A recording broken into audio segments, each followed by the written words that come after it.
নমস্কাৰ মোৰ চেনেললৈ আপোনালোক সকলোকে স্বাগতম জনাইছোঁ। আজি মই আকৌ এটা অমিতাৰ ভিডিঅ' লৈ আহিছোঁ। যোৱা ভিডিঅ'ত মই কৈছিলোঁ যে মই এইবাৰ অমিতা পুলিখিনি কেনেকৈ ৰুইছিলোঁ আপোনালোকক দেখুৱাম। আজি সেইটো ভিডিঅ' লৈ আহিলোঁ। এয়া অমিতা পুলিখিনি, এইখিনি যেতিয়া সৰু আছিল সেইখিনি মই দেখুৱাইছিলোঁ আপোনালোকক। আমি কেনেকৈ আনিছিলোঁ সেইটো দেখুৱাইছিলোঁ। আৰু এইখিনি পুলিৰ এতিয়া বয়স হৈছে 60 দিন। আৰু এই মানে 60 দিনত মানে 60 ডেজ, এই 60 ডেজত অমিতা পুলিখিনি ইমান ডাঙৰ হৈ গ'ল। কাৰণ মই এইয়া মানে 35 ডেজতে ৰুব লাগিছিল, 35 দিনীয়া হোৱাতে ৰুব লাগিছিল। কিন্তু এইবাৰ ইমান বৰষুণ হৈছে যে বৰষুণৰ কাৰণে মই ৰুব পৰা নাই। আৰু মানে মাটিখিনি এবাৰ ৰেডি হয় আকৌ বৰষুণ পৰে, তেনেকুৱা হৈ থাকি এতিয়া মানে দুমহীয়া হৈ গ'ল। আৰু এই পুলিখিনি মই এতিয়া ৰুবৰ কাৰণে মাটি ৰেডি কৰিছোঁ। আৰু মাটিখিনি মই কেনেকৈ ৰেডি কৰিছোঁ সেইখিনি আপোনালোকক মই দেখুৱাই দিম। মাটিখিনি কেনেকৈ ৰেডি কৰিছোঁ বা কেনেকৈ পুলিখিনি ৰুইছোঁ সেইখিনি মই আপোনালোকক এতিয়া দেখুৱাই দিম। এয়া মাটিখিনি প্ৰথমতে চহাই লৈ তাৰপিছত মানে লাইন বনাইছোঁ। আৰু সেই লাইনবিলাকত এটা এটা পইণ্ট কৰিছোঁ। আৰু পইণ্টটো মানে লাইন দুটাৰ মাজত 6 ফুট আৰু পইণ্টবিলাকৰ মাজত 5 ফুট এনেকৈ ৰাখি মই মানে পইণ্টবিলাক কৰিছোঁ। আৰু পইণ্টবিলাক কৰাৰ পিছত 1 ফুট 1.5 ফুট মানে দ'টো 1.5 ফুট আৰু মানে ওপৰৰখিনি 1 ফুট এনেকুৱা মানে হিচাপত মই গাঁত খান্দি লৈছোঁ। আৰু গাঁতখিনিত এতিয়া ইয়াত সাৰ দি পেলাই মিক্স কৰি থকা হৈছে মাটিখিনি। আৰু সাৰ হিচাপে মই প্ৰথমতে গছৰ শুকান পাত দি লৈছোঁ গাঁতটোত। তাৰপিছত গোবৰ ইয়াতে খলিহৈ আৰু বালি মাটি দিয়া হৈছে।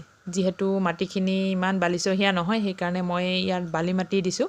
আৰু সেই গোটেইখিনি এনেকৈ মিক্স কৰি লোৱা হয়। প্ৰথমতে গোটেইখিনি মিক্স কৰাৰ পিছত এইখিনি যিবিলাক অলপ মানে ডাঙৰ মাটিৰ টুকুৰা আছে সেইবিলাক মানে সৰু সৰু কৰি গোটেইখিনি ধুনীয়াকৈ মিক্স কৰি লোৱা হৈছে। আৰু মিক্স কৰাৰ পিছত গাঁতৰ মুখলৈকে মাটিখিনি আনি মানে গাঁটো পূৰা ভৰ্তি কৰোৱা হয় আৰু মানে ঢাপৰ নিচিনা কৰা হয়। তাৰপিছত ইয়াত ৰোৱা হয়। এতিয়া এইখিনি গোটেইখিনি এনেকৈ কৰি এটা ঢাপৰ নিচিনা কৰা হৈছে।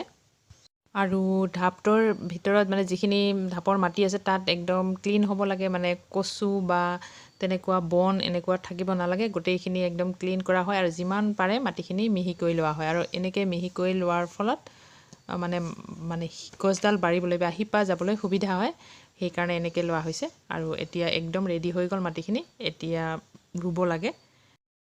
ৰোৱাৰ আগতে পুলিডালৰ লগত যিখিনি মাটি থাকে সেই মাটিখিনি দিবৰ কাৰণে মাটিখিনি অলপ মানে ঢিপটো অলপ খান্দি লোৱা হয়। আৰু তাত মানে পুলিডালৰ মাটিখিনিৰ সমানকৈ খান্দি লোৱা হয় এনেকৈ। আৰু তাৰপিছত ৰোৱা হয়। এতিয়া চাওক এনেকৈ মানে পুলিখিনিৰ ঠঙাৰ পৰা উলিয়াই লৈ এইখিনি এনেকৈ বহাই দিয়া হয়। আৰু কেতিয়াবা মানে তলৰ মাটিখিনি অলপ মানে উঠাই দিয়া হয় আৰু কেতিয়াবা এনেকৈ দিয়া হয়। তাৰপিছত অলপ হেঁচি এনেকৈ দিয়া হয়। তাৰপিছত মাটিখিনি চাৰিওফালে দি ঢিপ এটা কৰা হয়।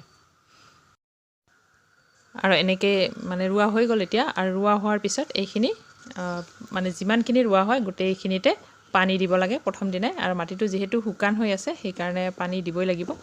আৰু তাৰপিছত মানে নেক্সট ডে যদি পানী দৰকাৰ হয় তাৰপিছত দিব লাগে, যদি দৰকাৰ নহয় নিদিলেও হয়। সেইটো মাটিটো চাই পেলাইহে কৰিব লাগিব। আজিলৈ ভিডিঅ'টো এইখিনিয়ে।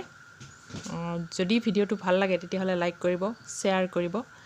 আৰু এনেধৰণৰ ফাৰ্মিং ভিডিঅ'ৰ কাৰণে চেনেলটো ছাবস্ক্ৰাইব কৰি ল'ব।